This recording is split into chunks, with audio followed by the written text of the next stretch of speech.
안녕하세요. 전 시간에 이어서 계속 진행하도록 그렇게 하겠습니다. 자, 다니엘서 10장, 11장, 12장은 서론, 본론, 결론 이렇게 구분되어 있다고 그랬죠. 서론은 10장 1절부터 11장 1절까지, 내용은 계시의 배경, 언제 어디에서 누구를 만나서 무슨 이야기를 들었다. 그 다음에 11장 2절부터 12장 3절까지는 이제 본론의 이야기인데, 그 본론은 둘로 나눠져 있다. 그래서 하나는 구약의 마지막 때 이야기다. 11장 2절부터 11장 39절까지. 그리고 구약의 마지막 때는 다니엘서 8장에서 이미 설명했다. 메데바사가 지나가고 헬라가 오고, 그 다음에 헬라가 지나가고 알렉산더 죽은 다음에 넷으로 나눠지고, 그 중에서 북쪽에서 안티오코스 에피파네스 적그리스도가 등장을 해서 성전을 더럽히는데 예수님이 초림하셨다. 자, 그 다음에 이제 신약의 마지막 때로 넘어갑니다. 신약의 마지막 때 이야기는 11장 40절부터 12장 3절까지, 12장 3절까지에서 설명을 하고 있습니다. 그런데 이제 중요한 것은 이 11장 40절부터 12장 3절까지가 바로 요한 계시록의 이야기다 하는 것입니다. 이게 아주 중요한 부분이에요. 그래서 이제 11장 40절부터 12장 3절까지 마지막 때예요. 마지막 상황. 그 마지막 상황을 시작하는 관문은 어디냐? 그리고 그 마지막 상황에서 벌어지는 일들은 여기 다 나와 있어요.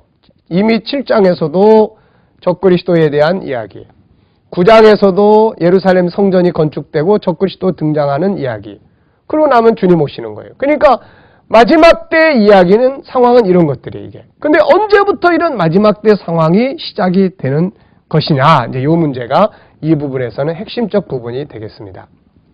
자, 잘 이해되셨죠? 그럼 이제 한번 보겠습니다.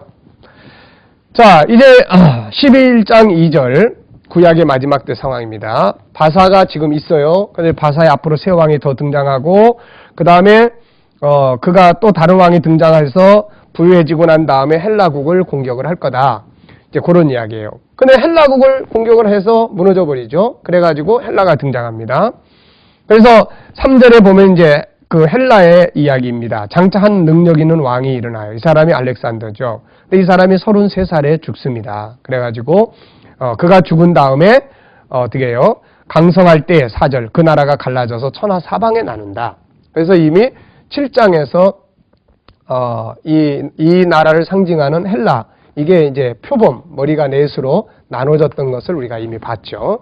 그리고 나서 역시 이제 8장에 와서 이렇게 이제 더 구체적으로 이렇게 벌려놓은 겁니다. 이제 여기서는 큰 덩어리만 뭐 메데바사, 바벨론, 메데마사, 헬라, 로마 이랬다면은 여기서 이제 더 구체적으로 헬라 다음에 로마가 등장할 때까지 역사적 상황. 이게 이제 구약의 마지막 때예요.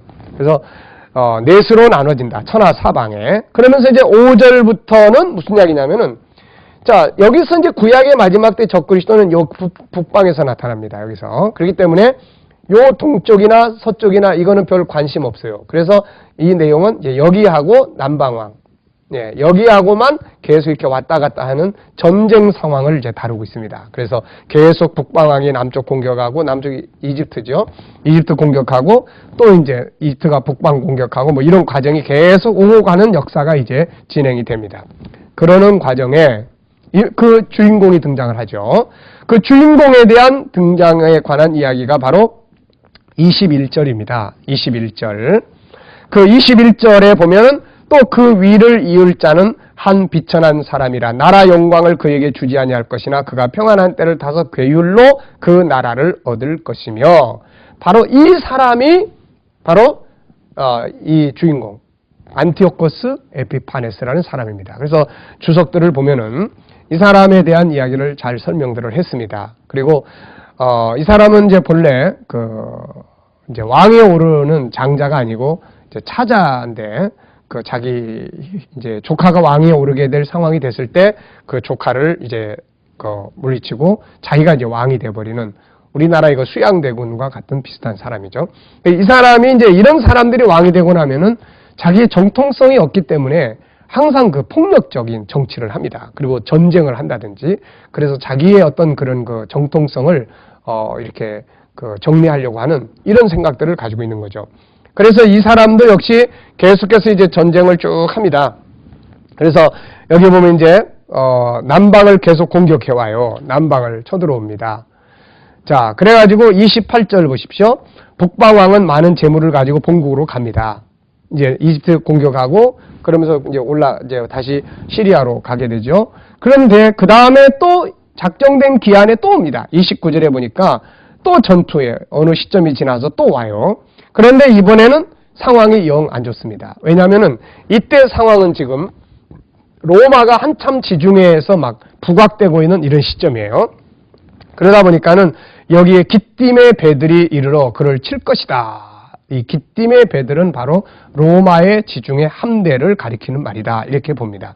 그래가지고 이 사람이 이제 이집트를 공격하려고 하는 것이 실패로 돌아가요. 그러니까 막 현대말로 말한다면 열받았죠. 그래가지고 자기의 그 속상한 이런 감정을 이제 어디다 다 쏟아붓냐면 올라가다가 예루살렘으로 들어옵니다. 그래가지고 그가 예루살렘에 들어와가지고서는 이 31절부터 이제 성소를 더럽히고 매일 드린 제사를 폐지하고 멸망케 하는 미운 물건을 자기 우상 거기다 세워놓고 그 다음에 이제 백성들을 이제 변질시키고 그 유다 땅을 이제 유다와 예루살렘을 완전히 그냥 더럽히는 이제 이런 역사를 이제 이루게 됩니다. 바로 다니엘서 8장에서 이야기한 그대로 이 사건이 진행이 되죠. 그래서 이런 상황 속에서 이 사람은 결국엔 이제 끝나게 되는 거죠. 그래가지고 결국 이 세계는 바로 로마에 귀속되게 되고 그 로마에 귀속이 되면서 예수 그리스도께서 초림하시는 이런 역사적 상황을 이제 진행하게 됩니다. 그래서 이 사람의 이야기가 바로 이제 39절까지 계속 이루어집니다.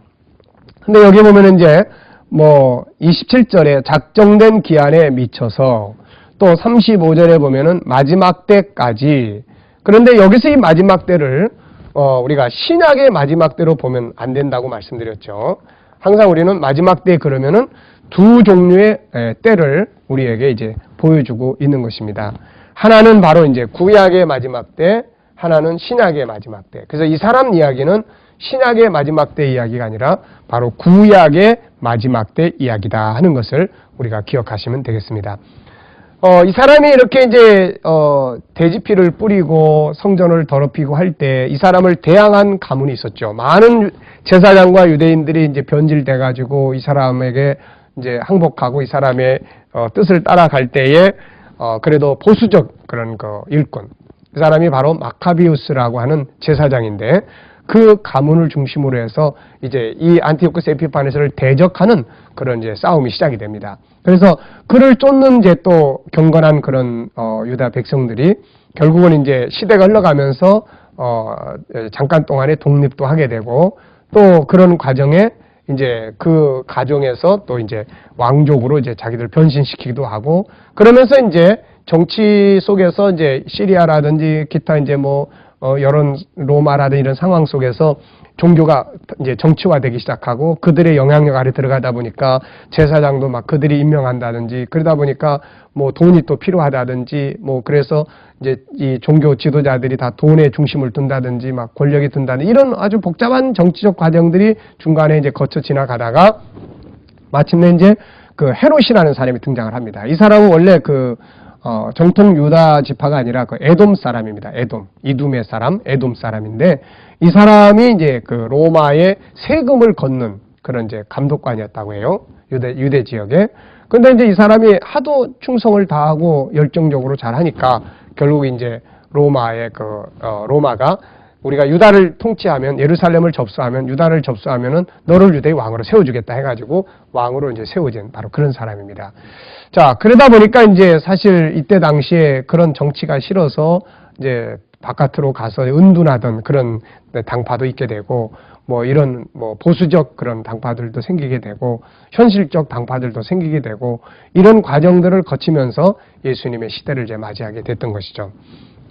자, 그런 역사적 과정들을 이제 거치면서 이제 역사가 흘러가게 됩니다. 그러고 난 다음에 40절에 보면은 마지막 때에 이런 말이 나와요. 마지막 때에. 자, 그러면 이 마지막 때는 어느 마지막 때냐? 그런데 우리가 이 마지막 때를 신약의 마지막 때로 봅니다. 신약의 마지막 때로. 그 이유가 뭐냐면은 지금 여기서 벌어지는 전쟁과 이게 지금 전쟁이에요. 40절부터 45절까지는 전쟁을 말합니다. 그런데 이 전쟁과 이 앞에서 말하고 있는 전쟁 상황이 완전히 달라요, 서로.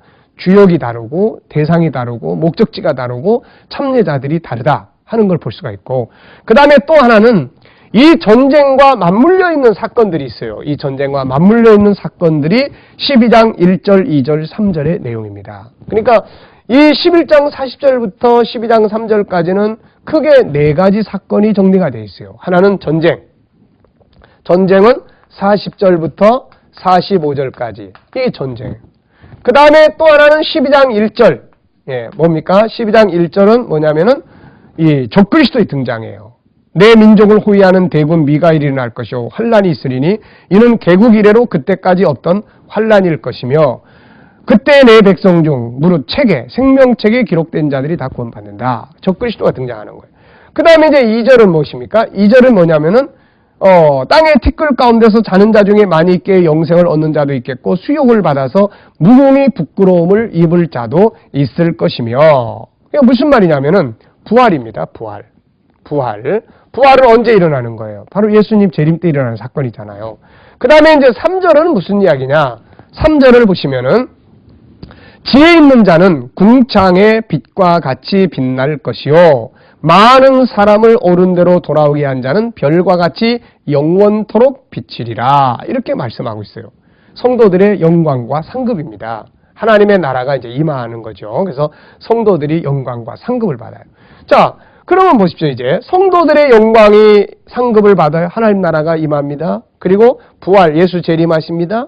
그리고 적그리스도 환란, 그 다음에 예수 재림 전에 있는 거죠. 그 다음에 이 적그리스도의 환란이 일어나게끔 세계 역사의 동기가 되는 사건이 바로 40절부터 45절의 전쟁입니다. 이게. 네.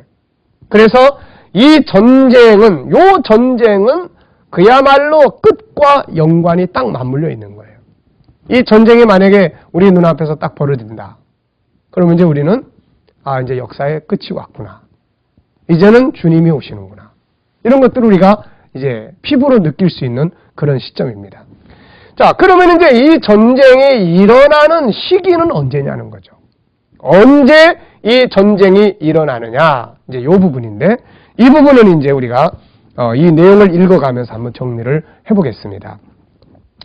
자, 우선 40절을 보시면 마지막 때에, 그래서 이 마지막 때는 앞부분에 있는 마지막 때하고는 다르다 하는 걸 말씀드렸습니다. 신약의 마지막 때. 남방왕이 등장을 합니다. 남방왕. 그 다음에 그를 찌릅니다. 그랬더니 이번엔 북방왕이 등장을 해요. 북방왕. 그래서 북방, 남방. 네. 자, 그러니까 우리가 또 이제 요한계시록 그 16장이나 또 요한계시록 9장이나 또 이런 것을 보면은 동방의 왕들이 또 온단 말이에요. 동방. 그 다음에 적그리스도의 세력이 등장하는 곳은 서방입니다. 서방. 로마, 유럽 세력이죠. 서방 세력. 적그리스도. 자, 그러고 보면은 세계가, 이 전쟁이 일어나는 시점은 세계가 넷으로 지역적으로 나누어지는 시대다. 정치적이건 종교적이건 어떤 형태든 간에 세계가 지역별로 이렇게 큰 세계에 영향을 미치는 가장 핵심적 지역이 동서남북이라고 하는 네 개의 지역권이 형성되는 시점이다. 네. 자, 이게 이제 가장 중요한 핵심입니다. 이 전쟁이 일어나는 역사의 시대는 바로 일반적 시대가 아니라 세계가 이렇게 넷으로 나누어지는 바로 그런 정치적 시대다 하는 거예요. 그럼 우리는 지금 어느 시대에 살고 있는지 한번 이렇게 좀 관찰해 보시고요. 이건 좀 이따 다시 한번 정리해 봅니다. 자, 이제 전쟁이 벌어지는 거예요. 남방왕이 먼저 공격을 합니다. 그랬더니 북방왕이 이제 또 밀고 내려오죠. 그러면서 여러 나라에 들어가는데 41절에 보니까 영화로운 땅에 들어간다. 이렇게 이야기해요. 영화로운 땅에 들어간다. 영화로운 땅에 들어갈 것이요. 에돔과 들어갈 것이요. 그 다음에 또 45절에 보면 장막 궁전을 바다와 영화롭고 거룩한 산 사이에 베풀 것이나 그의 끝이 이르리니 도와줄 자가 없으리라. 이렇게 이야기를 합니다. 자, 그러니까 여기서의 이 구약의 마지막 때의 북방왕의 공격 목표는 바로 이 남방이었습니다. 이집트였어요. 근데 지금 여기에 공격 목표는 영화로운 땅입니다. 영화로운 땅. 바로 거룩한 산 예루살렘을 말하는 것이죠. 그러니까 적어도 이 전쟁이 일어나는 시대는 정치적으로는 세계가 넷으로 분할되어 있을 뿐만 아니라 가장 중요한 나라가 지구상에서 등장해 있어야 되는데 그것이 바로 어느 나라일까요? 영화로운 땅 예루살렘 이스라엘이죠. 그러니까 적어도 이 전쟁이 벌어지는 시점은 이스라엘이 우선 그 땅에 돌아와서 나라를 세워야 되는 이 존재가 있어야 돼요. 왜냐하면 공격 목표가 그쪽이니까요. 그 다음에 넷으로 세계가 분할되는 지역적으로 나누어지는 그런 시점에 이 전쟁은 벌어지게 된다. 그래서 북쪽과 남쪽이 서로 싸우는 그런 전쟁의 모습을 보여주고 있다. 그러면서 이 전쟁에는 여기서는 이제 북방의 세력과 남방의 세력 두 세력만이 이제 부딪히는 전쟁인데 이쪽의 신약 시대에 벌어지는 이 전쟁은 많은 나라가 참전을 합니다. 그래가지고 41절에 보면은 에돔과 모압, 암몬 자손 주로 아랍 사람들입니다. 그들이 이제 이 전쟁에서 그러니까 북쪽 세력에 이제 서로 공격에서 벗어난다. 다시 말하면 서로 협력하게 되고 뭐 이런 관계가 되는 거죠. 그 다음에 또 42절에 그가 열국의 손을 편다. 열국. 모든 나라를 점령해 들어가려고 하는 거예요. 애굽 땅도 면치 못할 것이다. 그리고 43절에 보면은 리비아 사람과 구스 사람이 그의 시종이 된다. 동역자가 되는 거예요. 구스 사람, 아프리카 쪽이죠. 그 다음에 리비아 사람, 또 이런 나라들이 그의 시종이 돼. 그러니까 북방의 세력과 연합하는 세력들이 여기에 나타나고 있는 거예요. 지금 그게 뭐냐면은 에돔, 모압, 암몬, 그 다음에 리비아 사람, 구스 사람. 네. 또 동북에서부터 소문이 막 나요. 그랬더니 이 북방의 세력이 나가서 많은 무리를 도륙시키며 진멸하는 이런 역사적 상황이 벌어지고 있는 것을 볼 수가 있습니다. 그리고 이 북방의 세력은 그 본부를 어디에 세우느냐면은 장막궁전 45절에 보면 장막궁전을 바다, 여기서 말하는 바다는 지중해를 말하는 겁니다. 지중해와 그 다음에 여호와롭고 거룩한 산. 자, 지중해가 이렇게 있으면은 바로 이쪽으로 이제 이렇게 이스라엘 해변이 쭉 있는 거죠. 그래서 여기 예루살렘이 있습니다. 그러니까 바다와 거룩한 산 사이에 이쪽에다가 이제 자기들의 본부를 치게 되는 건데 그의 끝이 온다는 거죠. 그의 끝이 와요. 그러니까 여기의 끝은 바로 이 북방의 세력이 심판을 받는, 북방의 세력이 멸망하는 바로 그런 시간을 가리키는 말입니다. 자, 결론은 무슨 이야기냐? 신약의 마지막 때가 되면 세계는 네 지역권으로 나누어진다. 그리고 이 넷으로 나누어지는 시점에 이스라엘은 그 땅에 돌아와 가지고 그 땅에서 나라를 세우고 자기들의 세력을 형성하고 있다. 그런 이야기예요. 그렇다면은 자 이제 남방왕은 어디를 말하는 것입니까? 여기에서 남방의 세력은 바로 이스라엘을 가리키는 말이에요. 이스라엘을 가리키는 말이에요. 이스라엘을 가리키는 말이고, 그렇다면 이스라엘의 가장 중요한 동맹국들이 있습니다. 동맹국. 네, 오늘 우리가 어딘지 다 아시죠? 바로 가장 이스라엘의 중요한 동맹국은 바로 미국 아닙니까? 미국이라는 나라 600만 명의 유대인이 미국을 좌지우지하는 바로 그런 상황이죠. 그래서 어떤 일이 벌어져도 미국은 유대 편에 서서 선언을 하고 참여하게 되고 이제 이런 상황들을 우리가 보고 있습니다. 그래서 만약에 남방왕이 이제 요 남방왕이 바로 이스라엘이라면 동맹국 바로 미국과 이런 세력들을 우리는 남방의 세력이다 이렇게 볼 수 있겠습니다. 그 다음에 이제 북방의 세력은 그러면 어디겠느냐? 지금 이 북방의 세력에 대해서는 북방의 세력과 북방의 세력이 이제 이스라엘 땅을 침략해 오는데 여기에 함께 참여하는 세력들이 바로 에돔이나 모압이나 암몬 자손이나 또 리비아나 구스 사람들 이런 사람들이 동맹국이 되는 그 어떤 세력, 네, 이것이 과연 무엇이겠느냐? 이것은 우리가 다음 시간에 한 번 더 정리를 해보도록 하겠습니다. 자, 그 다음에 이제 서방의 세력은 바로 적그리스도의 세력입니다. 유럽의 세력. 그 다음에 동방의 세력, 아시아의 세력이죠. 그래서 이런 상황들이 이제 벌어지게 되고 나면은 남북 전쟁이 벌어진다. 그리고 나면은 이 남북 전쟁이 벌어지고 나면은 그 다음에 이제 12장 1절부터 3절까지의 사건이 쭉 진행이 돼요. 그래서 이 전쟁 이후에 뭐가 나타나요? 적그리스도가 등장을 한다. 그 다음에 또 뭐가 나타납니까? 이제 예수님의 재림과 함께 성도들의 부활의 사건이 이제 진행이 되는 거죠. 그리고 난 다음에 하나님의 나라가 임하고 성도들이 자기 기업과 영광을 얻게 되는 것입니다. 이것이 바로 다니엘서 11장 40절부터 12장 3절까지의 내용입니다. 이것이. 자, 다시 한번 보시면은 자, 다니엘서 10장, 11장, 12장은 이렇게 서론, 본론, 결론 이렇게 돼 있어요. 그래서 서론은 무엇으로 돼 있다고요? 언제 어디에서 누가 나를 만났고 이 다니엘이가 누굴 만났고 계시의 배경. 근데 제목이 큰 전쟁이에요. 큰 전쟁. 이거는 큰 전쟁을 중심으로 진행되고 있는 내용입니다.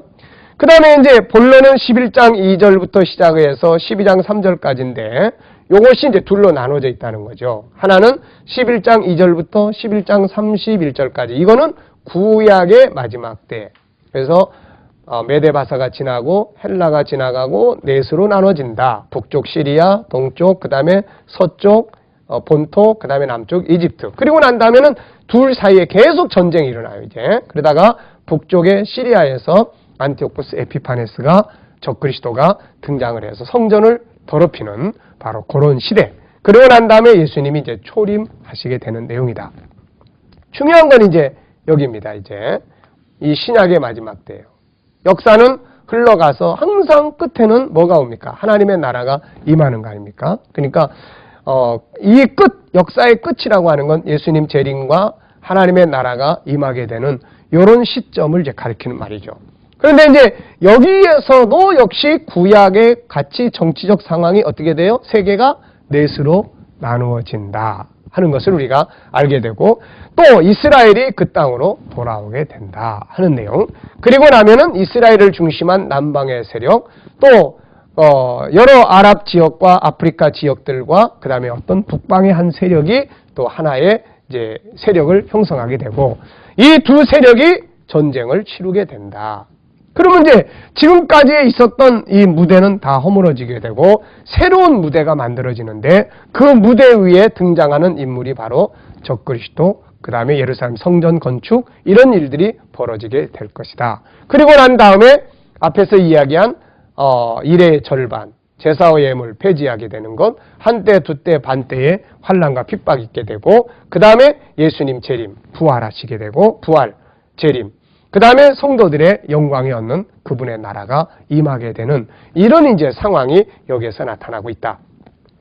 자, 이 부분을 다루고 있는 것이 어디라고 그랬습니까? 요한계시록 내용이다. 네. 그래서 요한계시록은 어디서부터 시작을 하냐면은 바로 이 전쟁에서부터 시작을 합니다. 전쟁. 이 부분을 바르게 체크하지 못하면은 계시록은 그야말로 보는 대로 해석이 달라질 수밖에 없는 그런 상황이죠. 그래서 계시록은 바로 큰 전쟁으로부터 출발을 하게 됩니다. 그리고 난 다음에 전쟁 다음에 뭐 나와요? 적그리스도 나오는 이야기, 그 다음에 예수 재림하는 이야기, 하나님 나라 임하는 이야기. 이게 요한계시록이에요. 이것이 여러 번 되풀이 되면서 22장으로 이루어지는 그런 과정을 보여주고 있습니다. 그래서 이 다니엘서 요 10장, 11장, 12장은 아주 중요한 부분이라는 것을 여러분들이 잘 기억해 두시기를 바랍니다. 자, 이제 다음 시간에 이어서 계속해서 조금 더 설명을 이제 보충해서 하도록 그렇게 하겠습니다. 자, 이 시간의 강의는 여기서 마치도록 하겠습니다. 네, 수고하셨습니다. 감사합니다.